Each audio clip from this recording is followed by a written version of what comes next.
Connect కావట్లేదు. ఇందాక మీరు అన్నట్టు ఇప్పుడు ఒక పితృస్వామ్య సమాజంలో అసలు కొన్ని అవసరాలు ఉంటాయి అనేది తట్టదు. అంటే వీళ్ళు ఎక్సెస్ పని చేస్తున్నారు, వీళ్ళ కోసము ఎక్కువ ఫుడ్ అవసరం అవుతుంది, లేకపోతే కేర్ అవసరం అవుతుంది అనేది అది తట్టదు.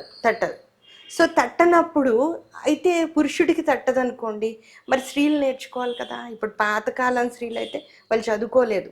ఇప్పుడు మా అమ్మమ్మలు వాళ్ళు అయితే రాయడం చదవడం రాదు, కానీ వాళ్ళకున్న నాలెడ్జ్ కూడా వీళ్ళకి లేదండి. అది నా బాధ. ఈ పుస్తకాలు 2 రాయడానికి కూడా కారణం ఏమిటి అంటే, నేర్చుకోండి, అర్థం చేసుకోండి, పరిగెత్తకండి. ఇప్పుడు మనం బస్సు వెళ్ళిపోతుంది, పరిగెడితే పడిపోతాం, ఆగితే ఇంకో బస్సు వస్తుంది.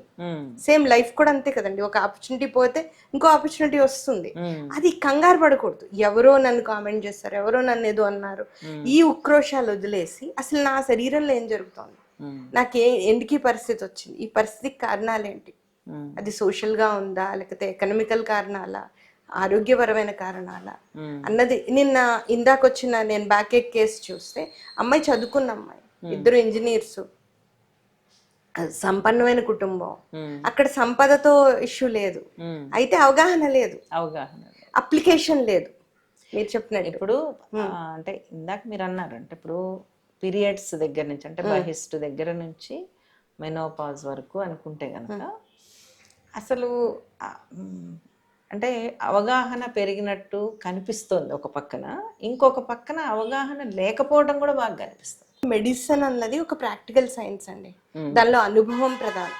అంటే సబ్జెక్ట్ కావాలి, అనుభవం కూడా కావాలి. అంటే ఎవరికైనా సాయం చేయడం ద్వారా కానీ, లేకపోతే ఒక ఇన్ఫర్టైల్ కపుల్తో ఒకళ్ళు ప్రయాణం చేశారు, లేకపోతే ఒక హిస్టెక్టమీ అయిన అమ్మాయితో ప్రయాణం చేశారు, ఆ అనుభవంలో డాక్టర్స్ ఏం చెప్తున్నారు, పేషెంట్ ఏం వింటోంది, ఆమె ఏం అర్థం చేసుకుంటుంది, ఆఫ్టర్ ఎఫెక్ట్స్ ఏంటి, ఒక సర్జరీ జరిగింది లేకపోతే ఒక సర్జరీ జరగలేదు, ఆఫ్టర్ సైడ్ ఎఫెక్ట్స్ ఏంటి అన్నది ఒక అనుభవపూర్వకంగా తెలుసుకోవడం వేరు. ఇప్పుడు సమాజానికి క్విక్గా కావాలి. నేను ఆ పుస్తకం రాసినప్పుడు నాకు చాలా మంది చెప్పారు, ఈ పుస్తకం ఎవరు చదువుతున్నారు ఇప్పుడు, దాన్ని ఒక 8 నిమిషాలు 7 నిమిషాల్లో దాన్ని వీడియో కింద కన్వర్ట్ చేయండి. అయితే నేను అడిగింది ఏంటంటే, ఇప్పుడు మేము ఎవరెస్ట్ ఎక్కలేమండి, ఎవరెస్ట్ని యాదగిరిగుట్ట అయిపోమంటే అవ్వడం కుదరదు. బికాస్ సబ్జెక్ట్ చాలా డీప్ అయిన సబ్జెక్టు, చాలా లోతైన విషయం. దాన్ని నేను అర్థం చేసుకునే భావజాలం నేను టైం తీసుకుని నేర్చుకుంటాను అనడం ఒక రకం. సబ్జెక్ట్ నాకు వద్దు, నాకు అన్నీ అర్థం అవ్వాలి అని అంటే అర్థం అవ్వవు. సో దానికి కొంచెం టైం ఇవ్వాలి, అర్థం చేసుకోవాలి, ఆలోచన చేయాలి. ఈ పరిస్థితి నాకు ఎందుకుంది, ఈ పరిస్థితికి ఆ ఆలోచన ఎందుకు కావట్లేదు, ఎక్కువ వర్క్ అవర్స్, ఎక్కువ చదువుకోవడం, వర్క్లో బిజీ అయిపోవడం, ఎకనామికల్గా అప్పులు చేసేయడం. అంటే ఇంత జీతం వస్తుంది కనుక ఇల్లు కొనేసుకోవడం, ఆ ఇల్లు కొనేసాక దాని అప్పులు, ఉద్యోగం పోతే ఉద్యోగం పోయింది అనడం. అంత ప్రమోషన్స్ రావు కదండి సాఫ్ట్వేర్లో కానీ ఎక్కడ కానీ. అంటే మన ఆదాయాన్ని మించిన అప్పులు చేయడం, ఎక్కువ ఫిజికల్ కంఫర్ట్స్లోకి వెళ్ళడం, ఇవన్నిటితోనూ ఏమవుతుందంటే ఈ బేసిక్ రిప్రొడక్షన్ అన్నది ఇటు దెబ్బతింటుంది. నా దగ్గర వచ్చిన చాలా మంది నేను గమనిస్తాను, ఇన్ఫర్టిలిటీ పిల్లలు కావట్లేదని వస్తారు, మళ్ళీ 6 నెలలు 8 నెలలు రారు. ఏంటంటే ఇల్లు కట్టుకుంటున్నామండి. అంటే ఇల్లు అనేది 40 తర్వాత కూడా కట్టుకోవచ్చు, కానీ ప్రెగ్నెన్సీ తర్వాత వస్తే కాంప్లికేషన్స్ వస్తాయి కదా. అంటే ప్రయారిటీ దేనికి ఇవ్వాలి.